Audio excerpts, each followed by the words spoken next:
오늘은 두려움을 넘어서는 사랑, 두려움을 넘어서는 사랑이라는 제목으로 함께 말씀 나누도록 하겠습니다. 아주 오래전부터 인간들의 마음을 괴롭히던 감정이 있습니다. 그것은 바로 두려움입니다. 에덴 동산에서 쫓겨난 인류는 동물의 습격, 굶주림, 자연재해 등의 두려움에 노출되어 있었습니다. 그러니 인간의 역사는 이러한 두려움과의 싸움이라고 해도 과언이 아닐 정도였습니다. 인류는 맹수의 습격이나 적들의 공격에 대한 두려움 때문에 담을 쌓으며 성벽을 올렸습니다. 현대를 살아가는 개인들도 마찬가지로 두려움에 대비하지 않고 살아가는 사람들은 거의 없습니다. 사람들이 통장 잔고에 신경을 쓰고 보험에 가입한다거나 연금을 푸는 이유가 무엇입니까? 미래에 대한 불안감 때문에 그렇습니다. 성공을 원하고 좋은 직장에 입사하고 싶어하며 좋은 사람을 만나서 가정을 잘 꾸리고 싶은 이유 역시도 행복과 안정감을 놓치면 안 된다는 두려움과 걱정의 마음이 깔려 있지 않습니까?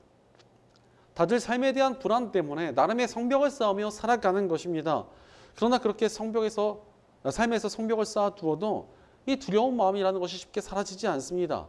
아무리 높은 성벽을 쌓아두어도 상황과 환경을 내가 제어할 수 없다는 불안감을 우리는 가지고 있기 때문에 그렇습니다. 또한 관계 가운데서도 남들이 나를 싫어한다거나 안 좋게 여길까봐 두려운 마음이 들 때도 있습니다.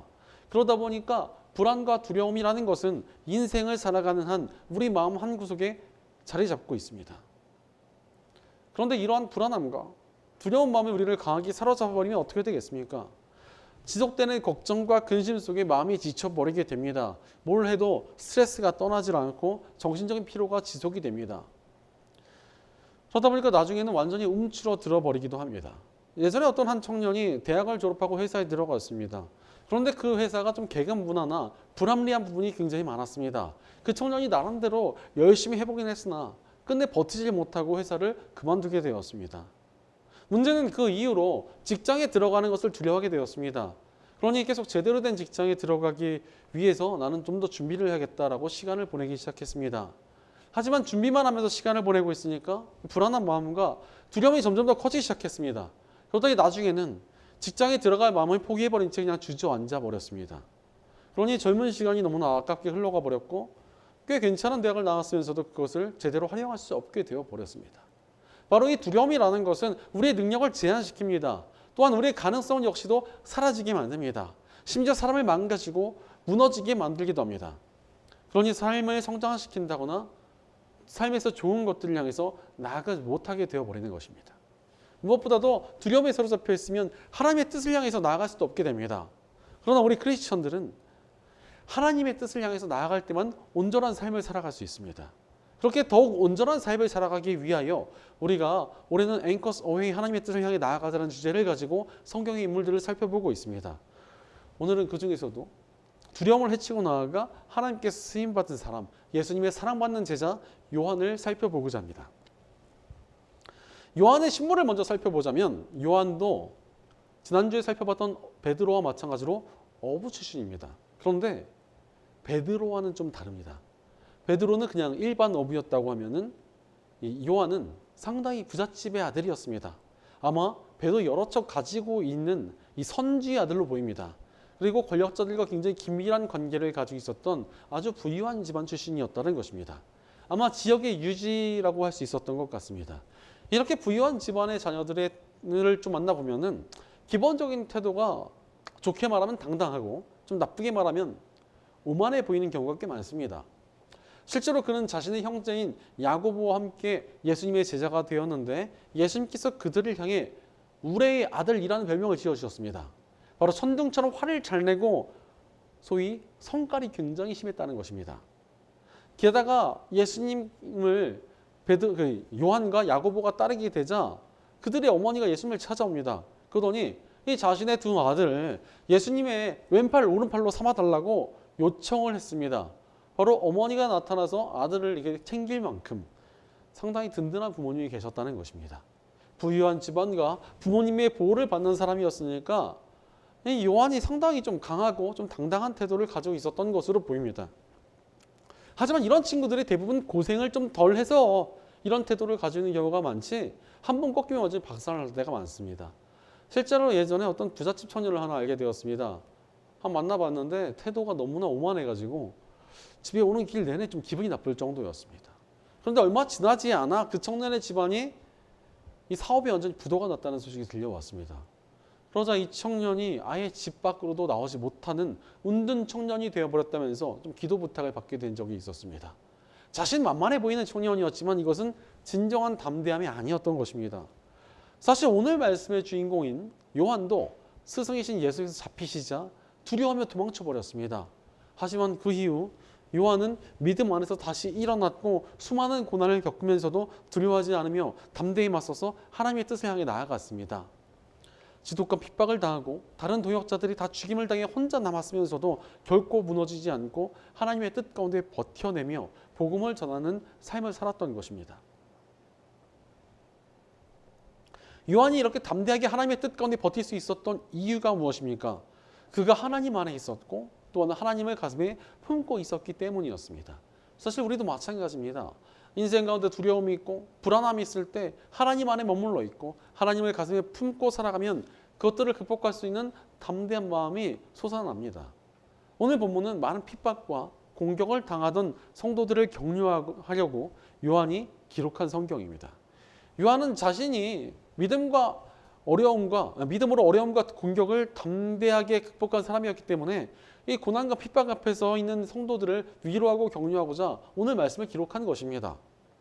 먼저 오늘 본문 15절을 보면 누구든지 예수를 하나님의 아들로 시인하면 하나님이 그 사람 안에 계시고 그 사람은 하나님 안에 있습니다 라고 말씀하십니다.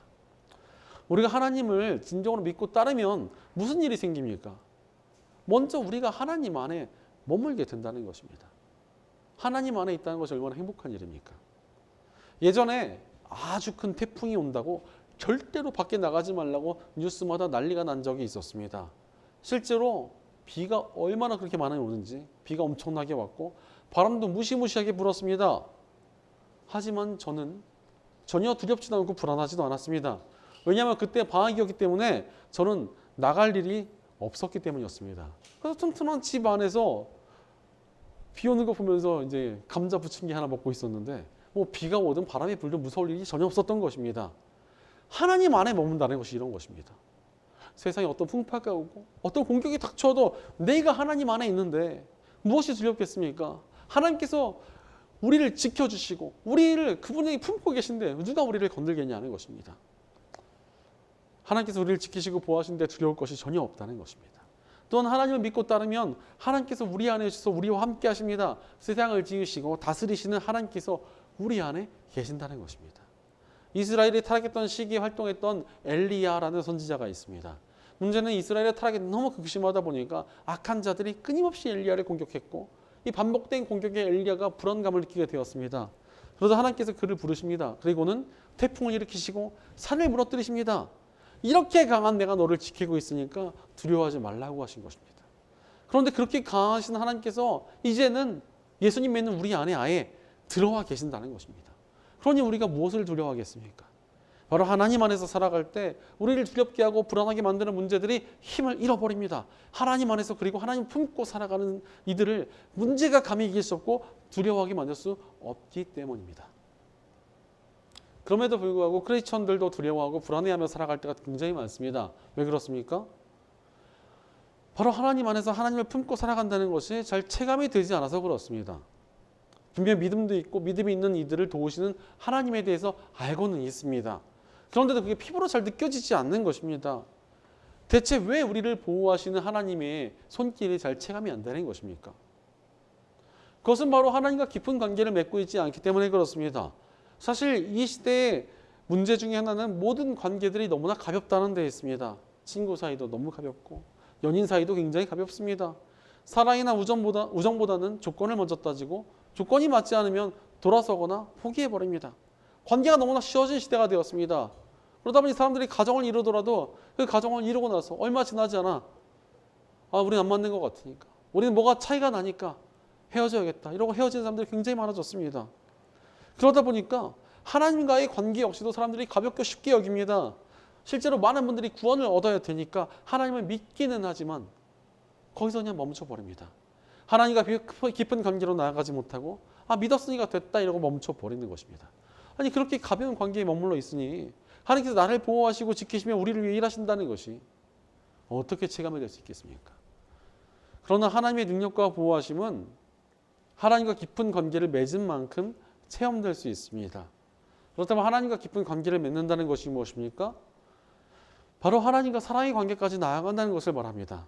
하나님을 사랑하고 그분의 사랑을 느끼며 사랑하는 데까지 가야 깊은 관계가 맺어지는 것입니다. 오늘 본문 16절을 보면 사도 요한은 우리는 하나님이 우리에게 베푸시는 사랑을 알았고 또 믿었습니다. 하나님은 사랑이십니다. 사랑 안에 있는 사람은 하나님 안에 있고 하나님도 그 사람 안에 계십니다. 라고 말씀하십니다. 믿음 안에 있는 사람은 하나님 안에 있고 하나님도 그 사람 안에 계신다는 말씀을 이미 했는데 요한이 이 말을 지금 다시 반복하고 있는 것입니다. 대신 이번에는 하나님의 사랑 안에 있는 사람이라고 강조하고 있습니다. 이전과 지금 똑같은 이야기라는 것이 아닙니다. 믿는 것을 넘어서 사랑하는 데까지 가야지만 하나님과 함께 하심을 진정으로 누릴 수 있다라고 지금 말하고 있는 것입니다. 바로 우리는 하나님과 사랑의 관계를 맺어야 합니다.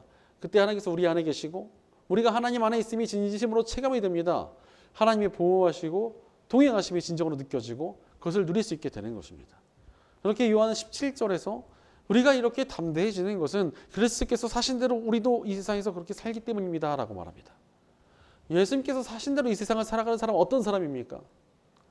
예수님께서 보이신 가장 큰 핵심은 사랑입니다. 바로 사랑으로 살아갈 때 하나님의 사랑이 우리 안에서 완성이 됩니다. 하나님을 사랑하며 살아갈 때 우리가 하나님을 사랑하며 살아갈 때 우리가 담대해진다는 것입니다. 이렇게 얻는 담대함은 그냥 성격이 당당하다거나 자기의 힘이 있어서 용기를 얻는 것과는 다른 진정한 담대함입니다. 하나님을 사랑하며 그분의 사랑 안에 머물 때 하나님께서 주시는 진정한 담대한 마음이 샘솟기 때문에 그렇습니다. 실제로 오늘 본문 18절을 보면 사랑에는 두려움이 없습니다. 완전한 사랑은 두려움을 내쫓습니다. 두려움은 징벌과 관련이 있습니다. 두려워하는 사람은 아직 사랑을 완성하지 못한 사람입니다 라고 말씀하십니다. 세상 사람들에게 두려움이 있는 이유가 무엇입니까? 전능하신 하나님과의 관계가 깨어져 있으니까 마음이 두려울 수밖에 없는 것입니다. 그러니 요한도 지금 두려움은 징벌과 관련이 있다라고 이야기한 것입니다. 사실 인간에게 있어서 하나님과의 관계가 깨어져 있는 것 자체가 징벌 아니겠습니까? 아담과 하와가 죄를 짓자마자 또 하나님과의 관계가 깨져버리고 그러니 또 두려워서 숨었던 것처럼 하나님과 온전한 관계에 서 있지 않으면 우리 마음이 불안과 두려움에 계속 머물 수밖에 없습니다. 아무리 세상적으로 많은 것을 가지고 있고 자신을 위한 성벽을 높게 쌓아두었어도 하나님과의 관계가 깨어져 있는 사람은 그의 영혼은 심판대로 가고 있기 때문에 두려워할 수밖에 없습니다. 반면 하나님의 사랑 안에 머물러 있는 사람은 두려울 것이 없습니다. 하나님과의 사랑이 모든 두려움을 내쫓을 것이기 때문입니다. 바로 사랑이 우리를 담대하게 합니다. 그러니 하나님과 사랑의 관계를 맺어야 합니다. 그래야 우리가 진정으로 담대하게 이 세상을 살아갈 수 있습니다. 그렇다면 우리가 어떻게 하나님과 깊은 사랑의 관계를 맺으며 살아갈 수 있겠습니까? 복음 안에서 가능합니다. 우리가 십자가의 복음을 깊이 묵상할 때 하나님의 사랑이 깨달아집니다. 우리 아버지가 되신 성부 하나님께서는 우리를 너무나 사랑하셔서 우리를 위해 하나뿐인 아들의 목숨을 내어주셨습니다. 가장 아끼는 보물과도 같은 아들의 목숨을 내어주신 사랑이 얼마나 큽니까? 게다가 성자 하나님께서는 우리를 위해 기꺼이 목숨을 내어주셨습니다. 예수님께서 우리를 얼마나 사랑하셨으면 고통스러운 십자가까지 지었겠습니까? 게다가 성령 하나님께서는 화려한 성전이나 영광스러운 하나님 나라에 계시기보다 초라한 우리에게 오셔서 우리 안에 함께 머물고자 하셨습니다. 우리를 너무나 사랑하셔서 거룩하신 하나님께서 죄인인 초라한 우리 안에 머물고자 하신 것입니다. 이 사랑을 깊이 묵상할 때 우리 안에도 사랑이 싹 틉니다. 이 사랑이 우리를 변하게 만들고 담대하게 합니다. 그러니 하나님의 사랑을 묵상하며 더 깊이 하나님과 사랑의 관계를 맺어야 합니다. 이런 사랑의 관계로 담대해진 사람 중에 하나가 바로 초대교회 지도자였던 폴리캅이라는 사람입니다. 오늘 말씀과도 굉장히 관련이 있는데 폴리캅은 우리가 살펴보고 있는 요한의 제자였습니다. 폴리캅은 복음을 전하고 교회를 이끌다가 무려 86세의 나이로 체포가 됩니다. 이 시대에 교회를 향한 핍박이 몹시 거셌고 잡힌 사람들은 굉장히 잔인하게 사형을 당했습니다. 그런데 폴리캅을 체포한 로마 장교가 보니까 폴리캅의 인격이 너무도 좋고 훌륭해서요. 훌륭한 데다가 또 이렇게 늙은 노인을 죽인다는 게 너무나 마음에 걸렸습니다. 그래서 로마의 장교는 폴리캅에게 당신이 믿는 예수를 한 번만 부인하면 내가 내 재량으로 당신을 살려주겠어 이렇게 회유를 합니다.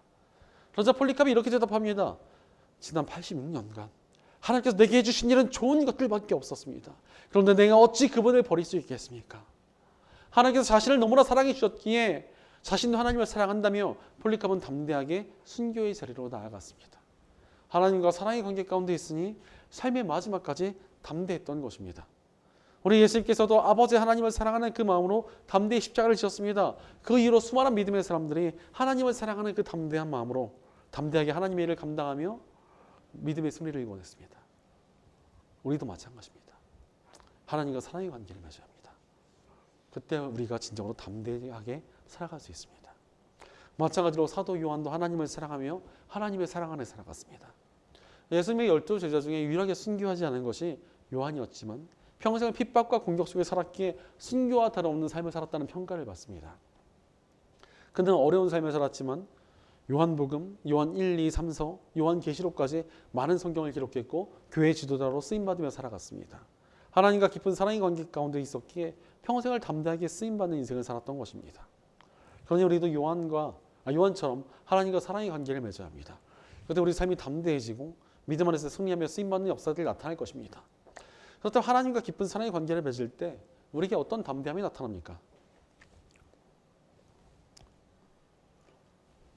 첫째로 하나님과 사랑의 관계 가운데 있으면 어떤 자리에 있든지 담대할 수 있습니다. 우리의 마음을 가장 불안하게 만드는 것이 무엇입니까? 바로 환경입니다. 내가 처한 환경을 바꾸는 것이 쉽지 않기 때문에 우리는 어려운 환경 가운데 불안을 느낍니다. 특히 내가 머물러야 하는 환경이 초라하고 연약해버리면 우리 불안감이 더욱 커집니다. 솔직히 지금의 시대는 배가 고파서 힘든 시대보다는 배가 아파서 힘든 시대가 되었습니다. 이미 먹고 사는 문제는 어느 정도 극복이 됐는데 내가 남들보다 못 산다는 게 정말 숨이 막힐 정도로 압박이 되는 그런 사회를 우리는 살아가고 있습니다. 사람들은 내가 남들보다 열등하다고 생각하면 미래가 너무나 불안해지고 두려워집니다. 내가 좋은 자리를 얻지 못하고 살아간다는 생각이 들면 앞날이 공포스럽기까지 합니다. 그러나 하나님과 사랑의 관계 가운데 있을 때 이런 환경에 대한 두려움은 극복될 수 있습니다. 요한의 삶도 그러했습니다. 예수님께서 십자가 위에 못 박히시고 숨을 거두시기 전에 요한을 부르십니다. 그리고 요한에게 육신의 어머니인 마리아의 신변을 맡깁니다. 그녀를 어머니처럼 모시며 돌봐달라고 예수님께서 부탁을 하셨던 것입니다. 훗날 예수님께서 부활하시고 승천하신 뒤에 다른 제자들은 교회의 지도자로 다른 민족을 구하는 선교사로 쓰임받고 있었는데 요한의 사명은 무엇입니까? 할머니가 되어가는 마리아를 돌보는 것입니다. 다른 이들은 지도자로 선교사로 쓰임받고 있는데 지금 자기가 해야 될 것은 할머니를 돌보는 일입니다. 한때는 요한이 다른 제자들보다 훨씬 더 부자고 잘 나가는 사람이었는데 요한의 사명은 그저 할머니가 되어가는 마리아를 돌보는 것이었습니다. 어찌 보면 다른 제자들과 비교되며 너무나 처지가 초라해 보였을 수도 있습니다. 뭔가 제대로 쓰임받지 못하는 것 같다는 이런 자신의 자리가 너무나 불안해 보였을 수도 있습니다. 하지만 요한은 담대했습니다. 하나님과 사랑의 관계 가운데 있었기 때문입니다. 바로 우리도 어떤 자리에 있든지 하나님과 사랑의 관계를 맺어야 합니다. 그때 어떤 자리에 있든지 상관없이 담대해질 수 있습니다. 18세기 미국에 명문대학인 뉴욕대를 졸업하고 의학과 신학을 공부한 청년이 하나 있었습니다. 그 청년은 인도에 선교사로 가려고 준비 중이었습니다. 그러던 중에 동아시아에 조선이라는 국가가 있는데 이 나라에 파견할 선교사가 단 한 명도 없다는 소식을 듣고 내가 그곳에 가야겠다라고 자원을 하게 되었습니다. 그 이야기를 들은 이 청년의 약혼녀는 대체 조선이 어디에 있는 나라냐? 거기에 병원이 있느냐? 거기 가서 대체 무엇을 먹고 살 거냐라고 물어보았습니다. 그래서 그 청년이 나는 조선에 대해서는 잘 모르지만 그곳에 1000만 명의 영혼이 있다는 것은 알고 있습니다. 라고 답합니다. 그러자 그 약혼녀는 이렇게 미래에 대한 대책이 없는 사람과는 결혼할 수 없다며 파혼을 통보했습니다. 그래서 그 청년은 홀로 조선의 선교사로 오게 되었습니다. 사실 파혼을 당하고 말도 통하지 않는 나라에서 살아간다는 것이 얼마나 막막하고 불안한 환경이었겠습니까?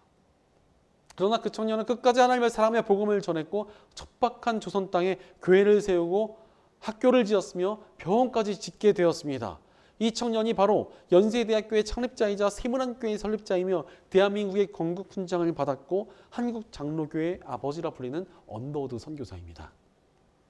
하나님과 사랑의 관계 가운데 있었기에 그는 어려운 상황 속에서도 흔들리지 않았고 온전히 서 있었으며 하나님의 뜻 가운데 아름답게 쓰임받는 삶을 살았습니다. 우리도 마찬가지입니다. 환경에 흔들리지 말고 하나님과 사랑의 관계를 맺어야 합니다.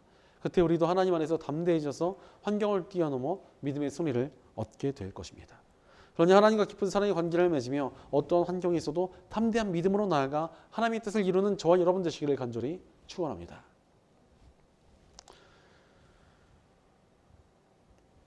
둘째로 하나님과 사랑의 관계 가운데 있으면 모든 상황 가운데 담대할 수 있습니다. 우리 마음속에 근심과 불안이 물밀듯이 밀려올 때가 언제입니까? 상황이 어렵고 힘들 때입니다. 날 괴롭게 하는 일이 생기고 고난과 문제가 가득한 상황이 올 때, 몸이 아프거나 괴로울 때 우리는 두려워집니다. 그러나 하나님의 사랑 안에 있으면 우리는 상황을 뛰어넘을 수 있습니다. 실제로 사도 요한은 참 어려운 상황을 많이 겪었습니다. 복음을 전하다가 끓는 물에 던져지고 독뱀의 굴에 던져지기도 했으며 척박한 섬에 감금당하기도 했고 수많은 위협을 겪으며 살아가야 했습니다. 하지만 그는 하나님을 사랑했고 하나님의 사랑을 받으며 견뎌냈습니다. 그러니 공동체를 세우고 제자를 키우며 여러 성경들을 쓰며 하나님께 쓰임받으며 하나님의 뜻을 이루어드렸습니다. 상황에 흔들리지 않고 극복받는 믿음의 삶을 살았던 것입니다. 우리도 하나님의 사랑 안에 살아가면 상황을 넘어 하나님의 뜻을 이루며 살아갈 수 있습니다. 마르틴 루터가 종교개혁을 이룬 이후 개신교 세력이 가지고 있던 가장 시급한 문제가 있었습니다. 그것은 바로 종교개혁을 신학적으로 정리하고 체계화시키는 것이었습니다. 이때 등장한 사람이 바로 존 칼빈입니다. 그런데 칼빈의 별명이 하나 있습니다. 종교개혁자 존 칼빈의 별명은 걸어다니는 종합병원입니다. 위장병, 천식, 치질 등등 무려 25가지 병을 앓고 있었다고 합니다. 여러 병을 앓고 있다 보니까 이 칼빈은 불면증까지 시달리는 힘든 상황을 견뎌내야 했습니다. 너무 아파서 잠도 못 자는 거예요. 이런 상황이 얼마나 괴롭습니까? 이렇게 살아간다는 것이 얼마나 불안하고 두렵습니까? 그러나 칼빈은 하나님을 사랑했고 그 사랑으로 상황에 휘둘리지 않았습니다. 그래서 불면증으로 잠이 안 오니 잘됐다. 이 시간에 열심히 연구해서 내가 종교개혁을 체계화시키고 신학적으로 정리하겠다라고 결단하고 그 일을 해냈습니다. 그래서 지금까지도 신학의 명조로 꼽히고 있는 기독교 강요를 써냈습니다. 하나님을 사랑하고 그분의 사랑을 받으니까 어려운 상황 가운데서도 담대했습니다. 오히려 어려운 상황을 이용해서 선하게 쓰임받은 것입니다. 우리 삶도 마찬가지입니다. 상황에 휘둘리지 말고 하나님과 사랑의 관계를 맺어야 합니다. 어떤 상황 가운데서도 하나님을 사랑하며 하나님 안에 살아가면 우리는 상황에 흔들리지 않는 용기를 얻게 됩니다. 하나님께서 우리로 하여금 상황을 이기게 하실 것이기 때문입니다. 그러니 하나님과 깊은 사랑의 관계를 맺으며 모든 상황 속에서 담대한 믿음으로 나아가 하나님의 뜻을 이루는 저와 여러분 되시기를 간절히 축원합니다.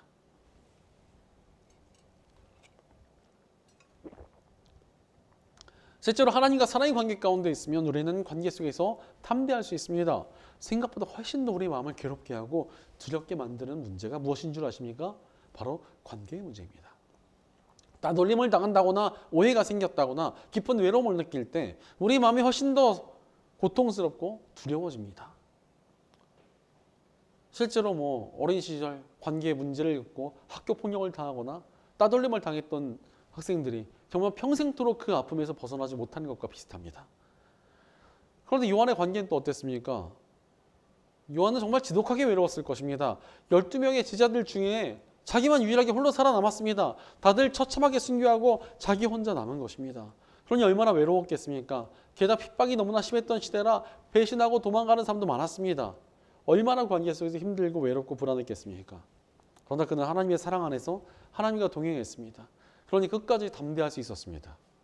바로 하나님의 사랑 안에 있으면 우리는 관계 속에서 담대해집니다. 내 주변에 아무도 없어도 친한 친구가 배신을 해도 외로워도 우리는 담대할 수 있다는 것입니다. 언제나 우리를 사랑하시며 우리 안에 계신 하나님 덕분에 담대해질 수 있는 것입니다. 예전에 어떤 젊은 부부가 소명을 받아서 선교를 가게 되었습니다. 문제는 부름받은 선교지 한국인이 하나도 없었고 교육 환경도 나빴습니다. 그런데 그들에게 어린 자녀가 하나 있었기 때문에 이 자녀가 너무도 마음에 걸린 것입니다. 그래도 사명인이 고민 끝에 기도 끝에 선교지로 나아가게 되었습니다. 그리고 다른 무엇보다 그 자녀에게 하나님을 깊이 사랑하는 것을 가르쳤고 또 그 부부도 하나님을 깊이 사랑하는 것에 대한 본을 보여주셨습니다. 그럼에도 선교지에서 그 자녀는 인종차별과 괴롭힘으로 굉장히 힘든 시간을 보냈습니다. 하지만 그 자녀는 하나님을 정말로 사랑했기 때문에 어려운 시간을 극복해냈고 오히려 그 나라에서 많은 친구들을 사귀고 그들을 전도했으며 아주 건실한 청년으로 성장하게 되었습니다. 하나님을 사랑하며 그분과 동행하니 어려운 관계 가운데서도 잘 견디며 쓰임받고 승리하게 된 것입니다. 현재도 하나님 안에서 잘 쓰임받으며 잘 성장해서 훌륭하게 살아가고 있다는 그런 소식을 듣고 있습니다. 바로 우리도 하나님을 사랑하며 그분 안에 거할 때 사랑으로 강해집니다. 하나님의 사랑 안에 있으니까 관계가 어렵고 외로워도 슬퍼도 극복할 힘이 생기는 것입니다. 세상에 아무도 없어도 하나님께서 나를 사랑하시고 나도 그분을 사랑하니 외롭지 않고 슬프지 않고 용기를 낼 수 있는 것입니다. 그러니 관계에 휘둘리지 말고 하나님과 사랑의 관계를 맺어야 합니다. 하나님을 사랑하며 살아가면 우리는 인간과의 관계에 휘둘리지 않을 수 있습니다. 그러니 오히려 담대하게 관계를 맺을 수 있고 그것이 또한 매력이 됩니다. 그러니 더욱더 만남의 축복을 풍성히 얻고 하나님께서 붙여주시는 믿음의 동역자들을 얻을 수 있게 되는 것입니다. 그렇게 하나님과 깊은 사랑의 관계를 맺으며 세상의 관계 속에서 흔들리지 않고 담대한 믿음으로 나아가 하나님의 뜻을 이루는 저와 여러분 되시기를 간절히 축원합니다. 사랑하는 여러분, 하나님의 사랑 안에서 살아가고 계십니까? 우리에게는 하나님의 사랑 안에서 살아가는 그 모습이 너무도 필요합니다. 하나님의 사랑 안에서 살아갈 때 우리가 이 차갑고 무서운 세상 가운데 담대히 살아갈 힘을 얻을 수 있기 때문입니다. 그러니 우리는 하나님과 사랑의 관계를 맺어야 합니다. 그 사랑의 관계가 우리로 하여금 이 세상을 강하고 담대하게 살아갈 수 있는 능력의 근원이 되며 인생을 온전히 살 수 있는 지혜의 시작이 됩니다. 기독교 작가 맥스 루케이도는 사도 요한은 자신의 가장 중요한 정체성을 예수님의 사랑을 받는 제자라고 생각했을 것이다 라고 말했습니다. 이것이 바로 요한의 삶의 원동력이었습니다. 그렇게 그는 사도들 중에 홀로 남았어도 끝까지 복음을 전했고 먼 땅으로 유배를 당했어도 제자를 키우고 말씀을 기록하며 아름다운 믿음의 삶을 살았습니다. 그렇게 아름다운 사명자의 삶을 살았던 요한은 사랑하라라는 유언을 남겼다고 전해집니다. 끝까지 하나님의 사랑 안에서 담대한 삶을 살았던 것입니다. 하나님을 사랑하고 하나님의 사랑을 받으며 하나님 안에서 살아가고 내 안에 하나님을 모시고 사는 삶을 살아가니 진정으로 능력 있는 삶을 살았습니다. 우리도 마찬가지입니다. 하나님과 사랑의 관계를 맺어야 합니다. 하나님의 사랑 안에서 사랑으로 살아갈 때 우리도 담대히 이 세상을 살아가며 믿음의 승리를 풍성히 얻게 될 것입니다. 그러니 이 세상 가운데 용기를 잃지 않고 담대히 살아갈 사람은 누구입니까? 하나님께서 주시는 사랑을 품고 그분 안에서 살아가는 저와 여러분입니다. 담대하게 영혼을 살리고 교회를 회복하며 하나님 나라를 세워갈 사람은 누구입니까? 하나님을 사랑하는 마음으로 그분을 우리 가슴에 품고 살아가는 저와 여러분입니다. 하나님께 쓰임받으며 믿음으로 승리하는 복된 삶을 살아갈 사람은 누구입니까?